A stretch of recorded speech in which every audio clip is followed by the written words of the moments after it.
Good morning, everyone. Welcome back on my channel. Welcome to Solish Femme. This is your fabulous girlfriend here, Glenoville Manara. If you're your first time on my channel, I would like to welcome you. And to those of my returning viewers and subscribers, thank you for coming back every Mondays and Thursdays now. Finally, I have decided, hopefully, to produce Mondays and Thursdays every morning. And so if you want to not miss out on my next video, do not forget to hit the notification bell. With no further ado, let's talk about the greatest character or spirit that you can develop in your life, which is wisdom. Wisdom, the fear of the Lord, is the beginning of wisdom. And I'm going to dissect each one of it because money, as the Bible said, is not the things that we should attain more, but in all you're getting, get wisdom, get understanding. What is wisdom apparently? Well, wisdom, as I said, is this knowledge. It is this getting the information, learning. You learn through experiences. You learn through going to school. You learn through the things that you have read or listened to. And actually, without wisdom, most of us are going to live our lives carelessly, foolishly, and unwise. But it's the opposite of wise is unwise. And so understanding and wisdom, it always talks about wisdom and understanding. In all you're getting, get wisdom and understanding. As I have said before, the wisdom is the acquirement. It is the acquiring. It is the getting of something. Understanding is the application. If you acquire some information, you understand something, and therefore you are going to just make sure that you're going to put this two together. Without understanding, you cannot possibly apply what you have learned. So understanding is to become aware of the intended meaning, to know and be tolerant or sympathetic toward. Not many of us are taught how to understand. Many of us are taught to go to college, get a job, make more money, and be successful. However, if we really want to delve into God's word and listen to what he said and read in Proverbs, the King Solomon and David, which was one of the wisest king in the world, he spoke so much about wisdom and being wise in this world and understanding, which is far above anything in this world, far above rubies, far above any silver and gold that you can acquire. So to understand is actually being aware. Awareness equals understanding. If you are not self-aware, you are not going to have the ability to understand yourself and the other person. Awareness is defined as conscious knowledge, having knowledge of self, others. So basically speaking, if you have a self-awareness, it is about human psychology, human physiology. It's about developing your relationship with other people.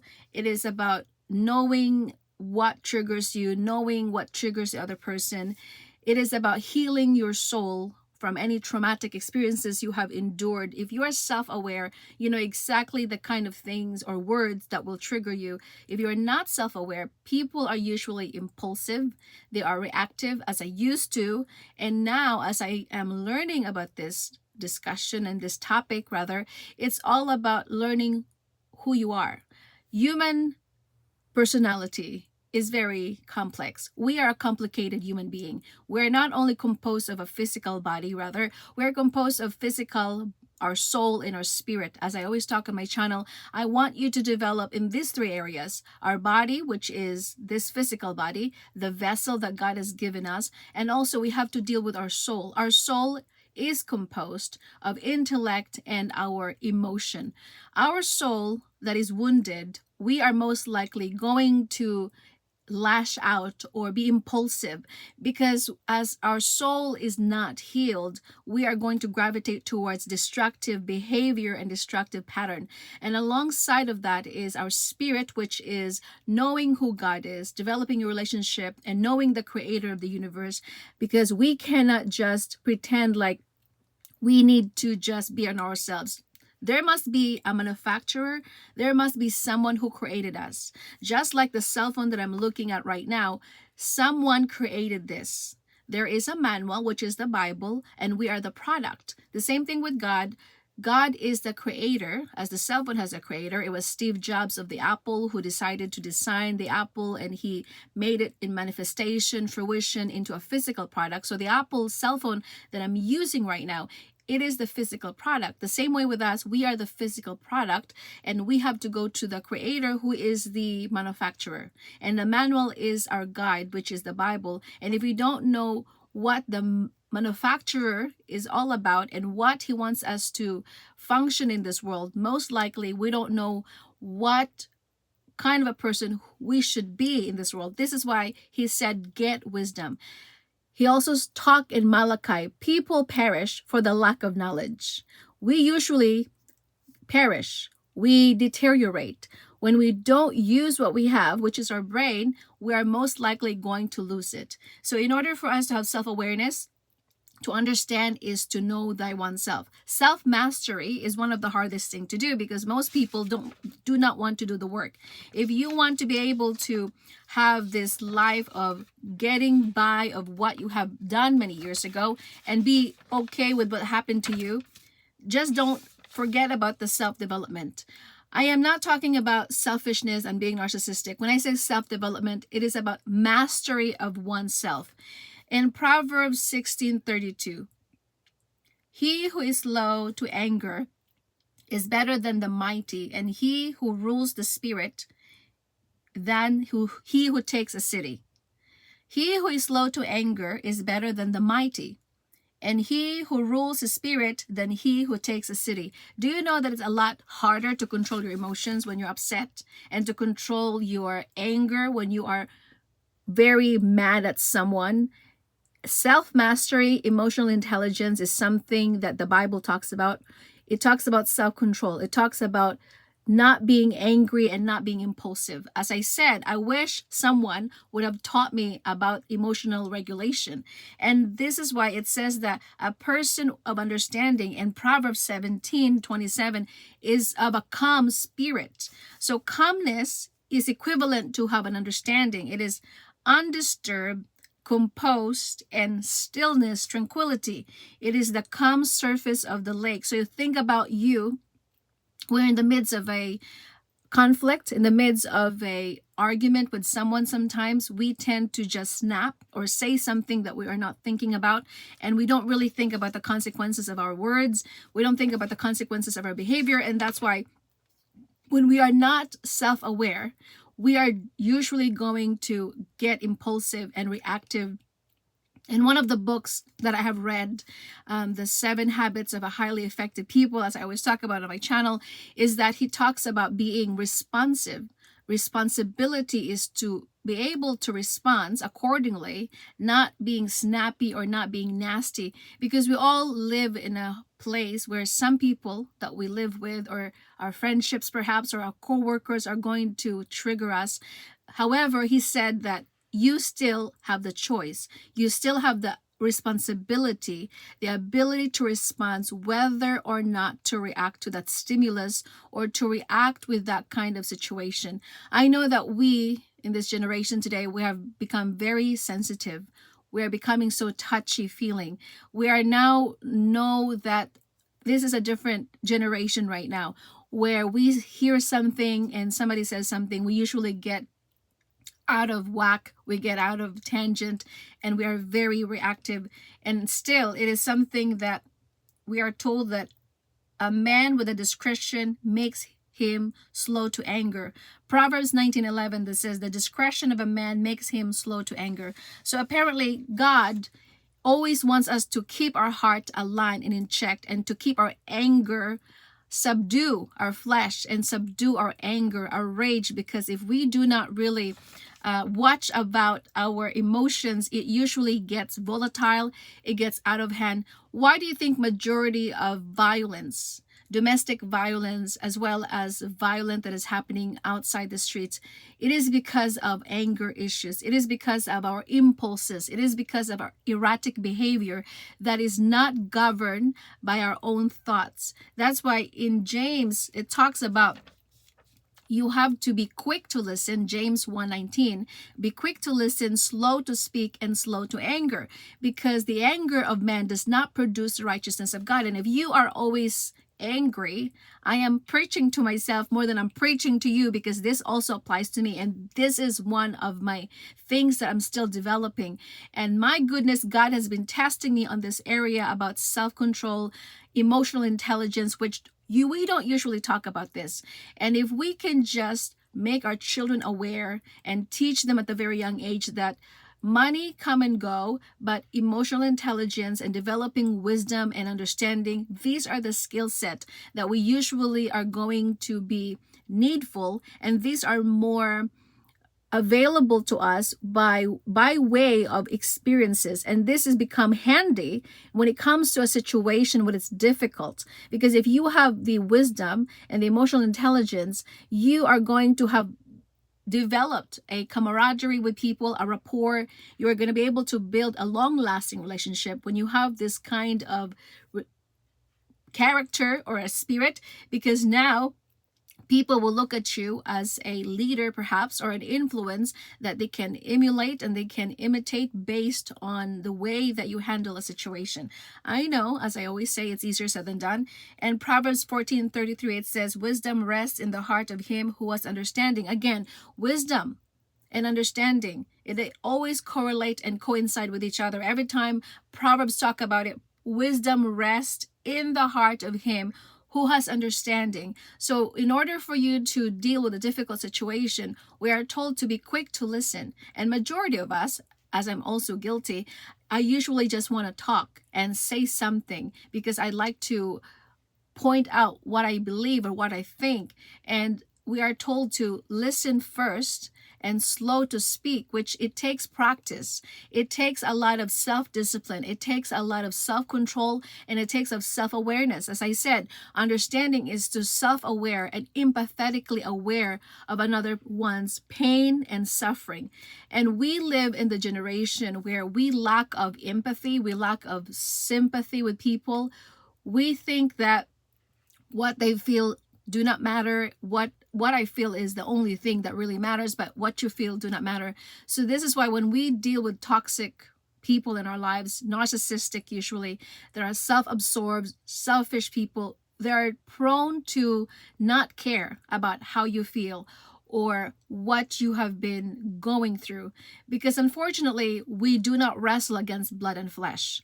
Ephesians talk about that there are people that are influenced by demonic entities, and when they are not self-aware because they have no spirit of God in them, or they are just do not care. Apparently there are people today, they just do not care how they make you feel. They do not care if they make you upset. But we, as a human being who wants to develop, who wants to thrive, who wants to evolve to become the better version of ourselves, we must always develop in understanding the people around us. Because if you want to really have a long-lasting relationship and to leave a legacy of how we want to be remembered by, we always want to be able to develop this skill of understanding and wisdom. As I said, we are not going to get wisdom only by reading a book. Although reading a book is wonderful, depending on the kinds of book that you read. That's why I'm always reading about self-development on my spare time. I always like to talk about this on my channel, about how to become a better version of yourself. Another thing, that the wisdom of above and the wisdom of the world. So look at what James 3 said. He made a distinction. Of course, it's falling apart. He made a distinction between the two. So how do we know what is wisdom of the world and wisdom of God? When you go and look to James 3, it starts to 13 through 18. I'm going to read through this. Who is wise and understanding among you? Let him show by good conduct that his works are done in the meekness of wisdom. So a good conduct, you know, by not by just your words, but the way you react and your actions. It says that show your work through the meekness of wisdom. What is meekness? It's humility. But if you have bitter envy and self-seeking in your hearts, do not boast and lie against the truth. This wisdom does not descend from above, but is earthly, sensual, and demonic. For where envy and self-seeking exist, confusion and every evil thing are there. So this is the worldly wisdom. There's bitterness, there is self-seeking, and there are lying and boasting. And what do you see right now in our generation? A lot of people are boastful. A lot of people are self-seeking. It is about me, myself, and I. It's usually about self-absorption, entitlement. We are now seeing that trend right now where there are people today are very entitled, that they think they can just change any rules for the sake of whatever propaganda or whatever agenda that they may have, which is not of God. It is earthly, it is sensual, it is self-seeking.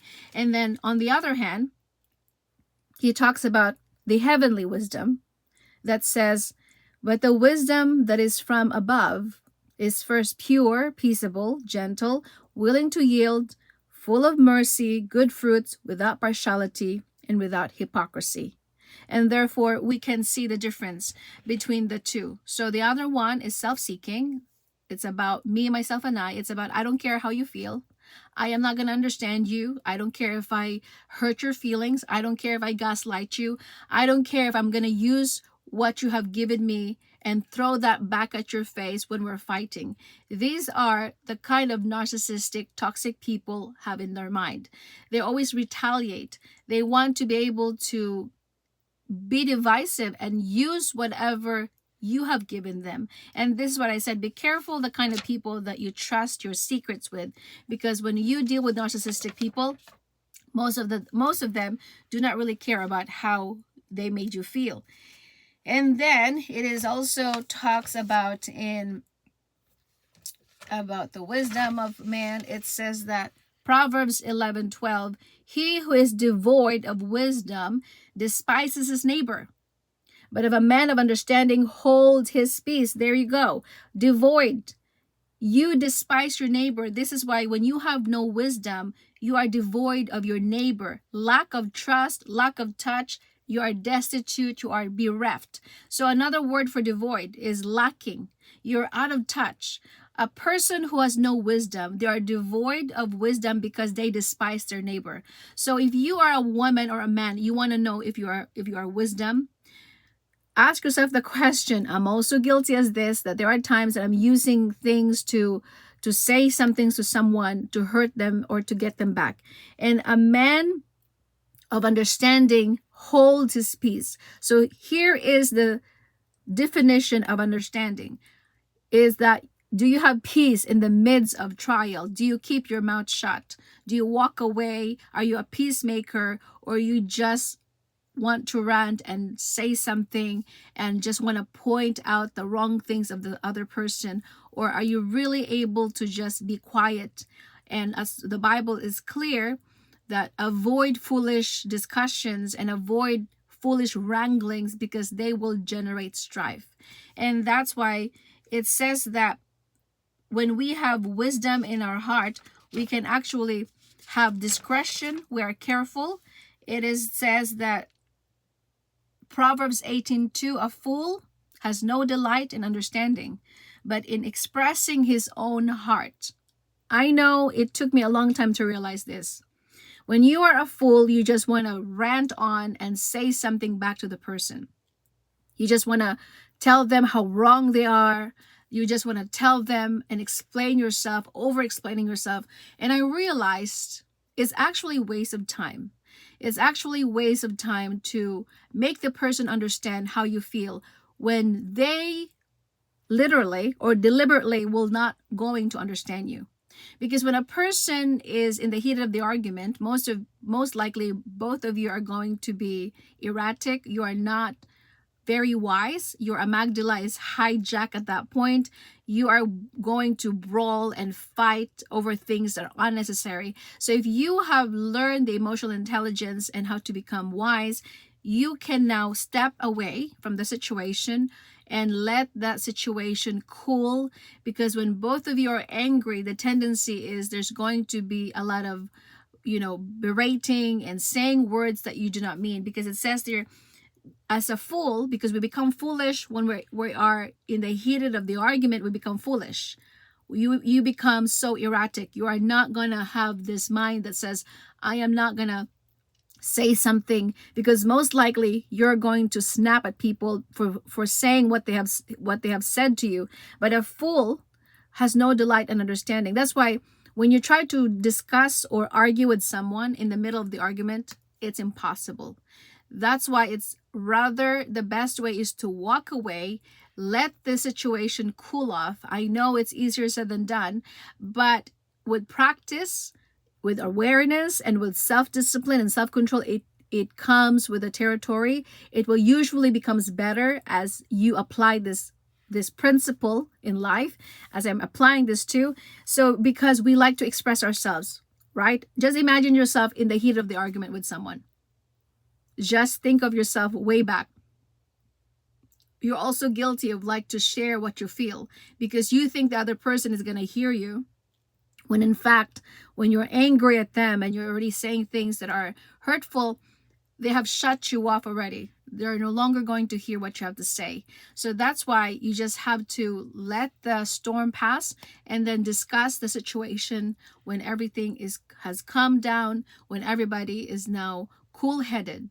I believe that there's about 5 minutes or 5 seconds that are chemical countdown. It says that when we are simmering, we're really are angry, we'll just let it go and watch our body functioning. And I have actually witnessed myself. And again, if you are not self-aware, you don't know exactly what to say or how to react. But as I said, the best remedy for anything is to just walk away and avoid conflict at any cost.